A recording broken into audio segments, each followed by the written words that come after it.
నమస్కారం అండి. నేను మీ సన్మూర్తి. ఈరోజు ఎన్నికల సంస్కరణల గురించి మీతో మాట్లాడాలని చెప్పి ఈ యొక్క వీడియో చేయడం జరుగుతుంది.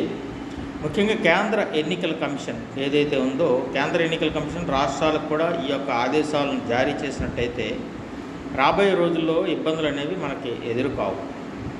మనం చూసినట్టయితే కొన్ని చోట్ల ప్రముఖ దేవాలయాలు మనం గమనించినట్టయితే తిరుమల తిరుపతి దేవస్థానానికి ఉదాహరణగా తీసుకుంటే అక్కడ క్యూ లైన్లో ఎంతమంది ఉన్నారు ఏంటి అనేది పెద్ద బిగ్ స్క్రీన్స్ పెట్టి ఎవరు కరెక్ట్గా లైన్లో వెళ్తున్నారా లేదా ఎక్కడైనా అవాంఛనీయ సంఘటనలు ఏమైనా జరుగుతున్నాయి అనేది ప్రజలకు కూడా చూపించడం జరుగుతుంది.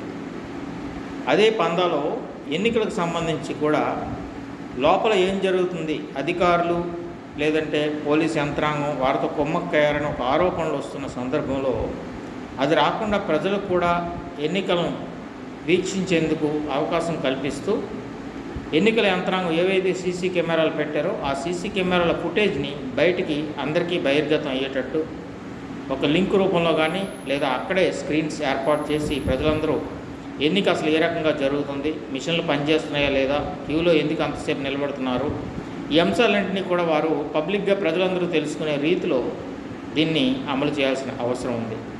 తర్వాత ఎవరెవరు లోపలికి ప్రవేశించారు, వాళ్ళు ఏ పార్టీకి చెందిన వారు ఎందుకు ఇలా చేస్తున్నారు అనేది కూడా సాధారణ ప్రజానికి కూడా గమనించినట్టయితే ఎక్కడైనా అక్రమాలు అన్యాయాలు జరుగుతున్నప్పుడు దాన్ని గమనించడానికి వీలు పడుతుంది.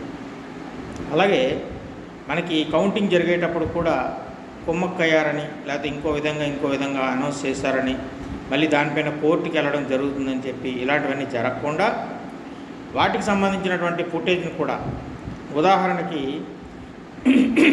కొన్ని జిల్లాలకు సంబంధించి ఒక చోట ఈ యొక్క ఎన్నికల కౌంటింగ్ అనేది నిర్వహిస్తుంటారు. ఈ కౌంటింగ్ నిర్వహించేటప్పుడు ఒక్కొక్క కేంద్రంలో కొన్ని నియోజకవర్గాలకు సంబంధించి అక్కడ లెక్కింపు అనేది జరుగుతుంటుంది. అయితే అన్ని నియోజకవర్గాలకు సంబంధించి కూడా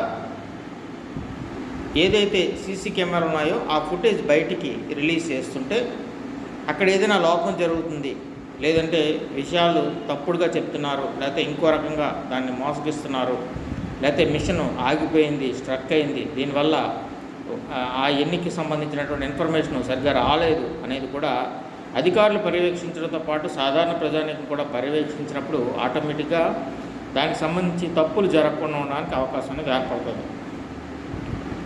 కేంద్ర ఎన్నికల సంఘానికి ఇదే అంశాన్ని నేనైతే ఒక సామాజిక విశ్లేషకుడిగా ఈ అంశాన్ని కేంద్ర ఎన్నికల సంఘం దృష్టికి తీసుకెళ్ళడం జరుగుతుంది.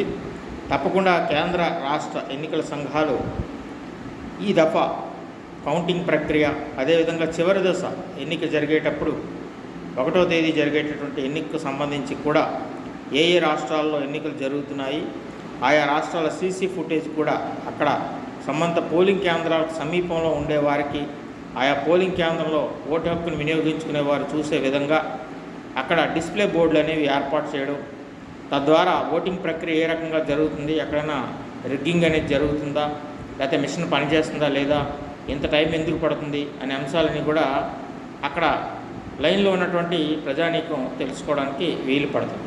కాబట్టి ఈ ప్రక్రియను ఆ రకంగా నెక్స్ట్ 1వ తేదీ జరగబోయేటటువంటి ఎన్నికలో అమలు చేయాలని చెప్పి కేంద్ర ఎన్నికల సంఘానికి కోరడం జరుగుతుంది.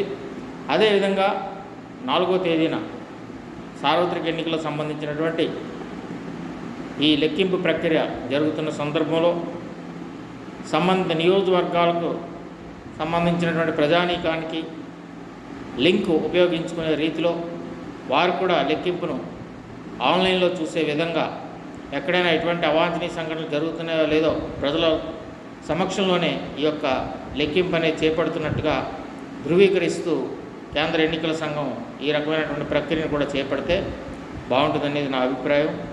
ఎక్కడ ఎటువంటి సంఘటనలు జరగకుండా ఉండడానికి లేదా సంఘటనల పలానా వారు బాధ్యులు అని తెలియజేయడానికి ప్రజలకు కూడా దీనిపైన తమ గొంతు విప్పడానికి అవకాశం ఏర్పడుతుంది. కాబట్టి ప్రజాస్వామ్యయుతంగా మనం ఎన్నిక జరుపుకోవడానికి ఇది ఒక చక్కని అవకాశంగా భావిస్తూ కేంద్ర ఎన్నికల సంఘం ఈ దిశగా ఆలోచించాలని చెప్పి మనం తీసుకుంటూ ధన్యవాదాలు. మీ సన్మూర్తి. నమస్కారం.